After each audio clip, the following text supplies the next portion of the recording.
എക്സാലോജിക്കിനെതിരായ ROC report തള്ളി CPM നേതാവ് AK ബാലൻ ഇത്തരം അന്വേഷണങ്ങളെ ഭയക്കുന്നില്ലെന്നും അഴിമതി നടന്നിട്ടില്ലെന്നും അദ്ദേഹം തിരുവനന്തപുരത്ത് മാധ്യമങ്ങളോട് പ്രതികരിച്ചു. വിജിലൻസ് കോടതി തള്ളിയ കേസിനെതിരെ ഹൈക്കോടതിയിൽ റിവിഷൻ പെറ്റീഷൻ സമർപ്പിക്കപ്പെട്ടു.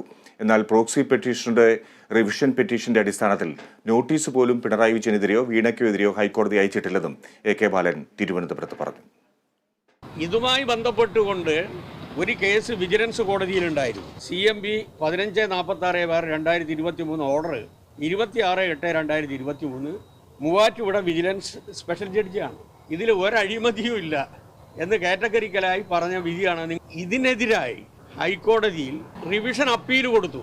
ആ പ്രോക്സി പെറ്റീഷണറുടെ റിവിഷൻ പെറ്റീഷന്റെ അടിസ്ഥാനത്തിൽ നോട്ടീസ് പോലും പിണറായി വിജയനോ വീണക്കോ ഇതുവരെ വന്നിട്ടില്ല. ഹൈക്കോടതിയിൽ നിന്ന് നോട്ടീസ് അയക്കണോ എന്ന് പോലും തീരുമാനിക്കാത്തൊരു കേസാണിത്. വിജിലൻസ് കോടതി തള്ളിയ കേസാണിത്.